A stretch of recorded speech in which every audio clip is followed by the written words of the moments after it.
പ്രിയ diesel കൂട്ടുകാരെ, ഞങ്ങളുടെ car Changanassery പേരുന്നകവലിൽ നിന്നും ആലപ്പുഴ റോഡിലേക്ക് കയറി. കുറച്ചുനാൾ മുമ്പ് വരെ ആലപ്പുഴ ചങ്ങനാശ്ശേരി റോഡിൽ നിന്ന് AC റോഡ് യാത്ര ക്ലേശത്തിന്റെ പര്യായമായിരുന്നു. AC റോഡിലുള്ള യാത്ര ഒട്ടും വീഴ്ചയില്ലായിരുന്നു. കുണ്ടും കുഴിയും നിറഞ്ഞ് ദുരിതപൂർണമായിരുന്നു AC റോഡ്. ഇന്ന് പഴയകാല കഥകൾ മാറ്റിയെടുത്തു. ഏറ്റവും യാത്രാസുഖമുള്ള രാജപാതകളിലൊന്നായി മാറി.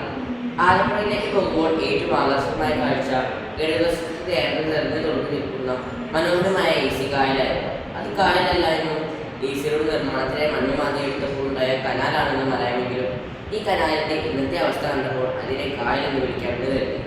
കാരണം കനാലിലെ നിറഞ്ഞ വെള്ളത്തിന് മുകളിൽ പായലും പോളയും വിരുന്ന് കവിഞ്ഞു കിടക്കുകയാണ്.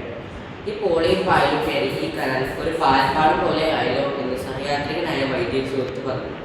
പായൽ കയറി കനാലിന്റെ വ്യക്തിത്വം നശിച്ചു പോകുന്നത് കണ്ടപ്പോൾ DC കൂട്ടുകാരോട് പറയാൻ കുറേ ചിന്തകൾ എൻ്റെ മനസ്സിൽ എത്തിച്ചു. അത് കൂട്ടുകാർക്ക് എഴുതുമ്പോൾ ശീർഷകത്തിൽ ഒരു പ്രാസഭംഗി ഉണ്ടാകട്ടെ എന്ന് കരുതിയാണ് AC റോഡിലെ കായലും പായലും എന്ന ശീർഷകം എഴുതിയത്. AC റോഡിലെ കനാൽ നിറയെ പായലും പോളയും നിറയുന്നത് നീക്കം ചെയ്യണമെന്നും അത് പള്ളാത്തുരുത്തിയിൽ നിന്ന് 2 വഴികളിലൂടെ തുറന്നു വിടണമെന്നും ആവശ്യപ്പെട്ട് AC കനാൽ സംരക്ഷണ സമിതി നിരന്തര സമരത്തിലാണ്.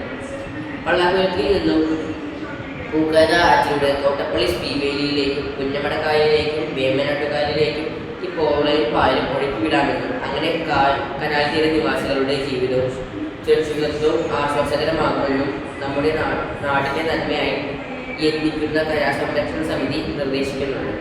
ഇതോടൊപ്പം വേമ്പനാട്ടുകായലിലെ പായൽ തിന്നു തീർക്കാനായി സർക്കാർ ലാറ്റിൻ അമേരിക്കയിൽ നിന്നും ഇറക്കുമതി ചെയ്ത നയോവിച്ചിന എന്ന മണ്ണുകളെ AC കനാലിലെ പോളയിലേക്കും കയറ്റിവിടാനുള്ള പദ്ധതി ചർച്ചകളിലുണ്ട്.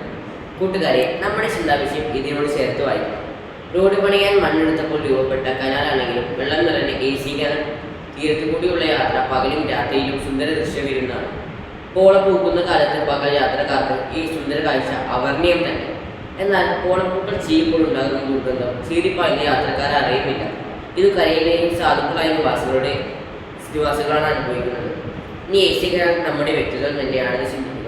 നല്ല തെളിവിൽ നിറയുമ്പോൾ കനാൽ ഏറ്റവും പരിസ്ഥിതി സുരക്ഷിതമാകുന്നത് പോലെ മാലിന്യം കലരാത്ത വ്യക്തിത്വങ്ങൾ സമൂഹത്തിന് ശ്രേഷ്ഠ സമ്പത്താണ്.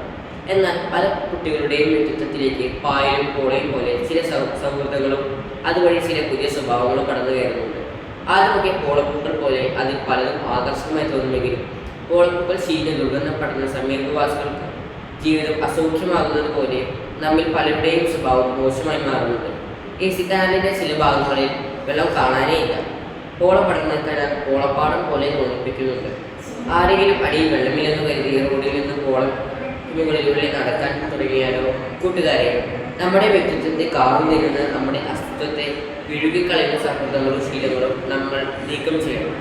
കനാൽ സംരക്ഷണ സമിതി പോലെ നമ്മുടെ ചുറ്റും മാതാപിതാക്കളും ഗുരുജനങ്ങളും നിർദ്ദേശങ്ങളുമായി വരുമ്പോൾ ഹൃദയം തുറന്ന് സ്വീകരിക്കാം.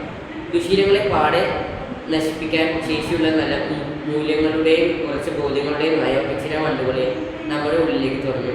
അപ്പോൾ നാം വീടിനും നാളിനും നന്മ ചെയ്യുന്ന നല്ല തെളിനീര് പോലുള്ള വ്യക്തിത്വങ്ങളാകട്ടെ. ആശംസകളോടെ സുനിൽ കൊച്ചി.